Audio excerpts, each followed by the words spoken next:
Willie Blount was an American politician who served as governor of Tennessee from 1809 to 1815.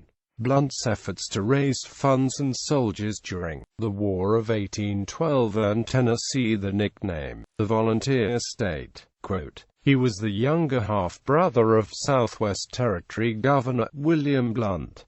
Early life. Willie was born at Blount Hall in Bertie County, North Carolina, to Jacob Blount and his second wife, Hannah Salter Blount. He studied at the College of New Jersey and King's College. He read law with Judge John Sitgreaves in New Bern, North Carolina, in the 1780s, and was admitted to the North Carolina bar. In 1790, Willie's brother, William, was appointed governor of the newly created Southwest Territory, and Willie accompanied him to the new territory to serve as his private secretary. When Tennessee was admitted as a state in 1796, the state legislature appointed Willie Blount to the Superior Court of Law and Equity, though he either declined the appointment or resigned before issuing any opinions. Following William Blount's death in 1800, Willie Blount took charge of the family finances, and quickly discovered that his brother's risky land investments had left the family deeply in debt. In 1802, he moved to Montgomery County, Tennessee, where he established a large plantation, and gradually began restoring the family's financial affairs. He represented Montgomery County in the Tennessee House of Representatives from 1807 to 1809. Governor.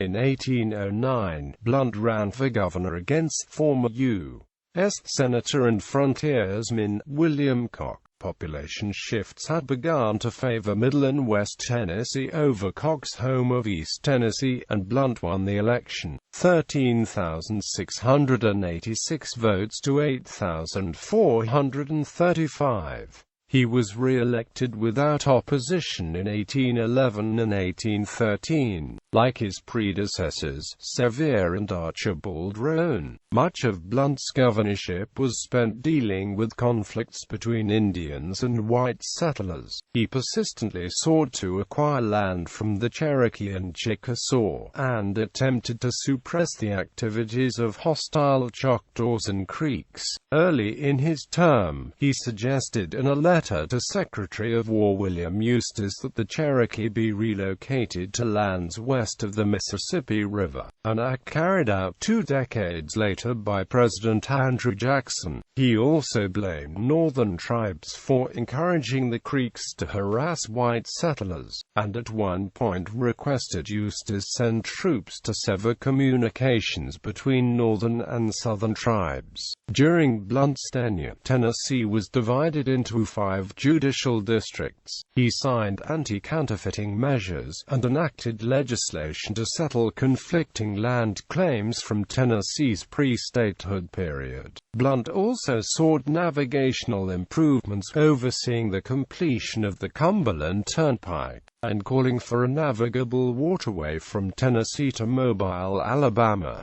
During his second and third terms, Blount was occupied with the War of 1812. During the first few months of the war, he struggled with a lack of communication with the War Department as he awaited permission to order the militia south to New Orleans. Following the Fort Mims massacre in 1813, a call to arms issued by Blount was met by 3,500 volunteers. These were divided into 2 divisions led by Jackson and John Koch, and ordered south to suppress the hostile Creek tribes. Blount managed to raise over $300,000 for the expedition, an astonishing sum of money for the time. The surprising number of volunteers earned Tennessee the nickname, Volunteer State. At the end of the War of 1812, Blount was at the height of his popularity.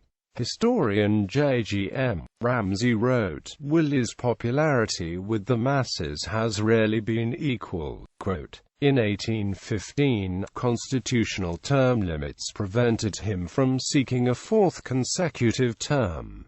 Later life. In 1827, Blount ran for governor against Congressman Sam Houston and ex-Congressman Newton Cannon, but placed a distant third, winning just 1,784 votes to 44,243 for Houston and 32,929 for Cannon. In 1834, Blount represented Montgomery County at the state constitutional convention, which drafted a new document to replace the one in effect since the state had been admitted in 1796, and which has many similarities to the 1870 Constitution, which is still in effect. One of the chief differences between the 1834 Constitution and its predecessor was considerably greater powers being granted to the executive branch than in the earlier document. Blount died in Nashville on September 10, 1835, and is interred at Greenwood Cemetery in Clarksville. In 1878, the state placed a large monument on his grave. Family and legacy. Blount married Lucinda Baker in 1802. They had two daughters, Eliza and Lucinda. Blount was the younger half-brother of William Blount, a signer of the United States Constitution and governor of the Southwest Territory. Another half-brother, Thomas Blount, was a congressman from North Carolina, and a nephew, William Granger Blount, represented Tennessee's 2nd District in Congress from 1815 to 1819.